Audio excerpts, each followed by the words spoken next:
আজকে খুবই গুরুত্বপূর্ণ একটা বিষয় আপনাদের সাথে শেয়ার করার চেষ্টা করব। তো তার আগে একটা কথা না বললেই নয়, সেটা হচ্ছে যে আপনাদের মধ্যে সাপ্লি মার্কা টিকটকার হতে চান কে কে? হাত তোলেন।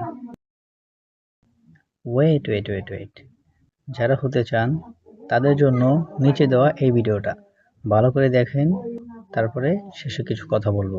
সুবর্ণা নামের যে মেয়েটা মারা গিয়েছে, তার জীবনী সম্পর্কে যদি আপনারা জানতে চান, সেটা আমাদের কাছে খুবই অপছন্দনীয়। তার ব্যবহার আচার এবং তার চলাফেরার যে গতি, সেটা আমাদের কাছে পছন্দনীয় না। সে মোবাইলে টিকটক করে এবং বিভিন্ন অসামাজিক কাজে সে লিপ্ত থাকে। এটা তার হয়তো ব্যবসা ছিল, সে সেটা করেছে।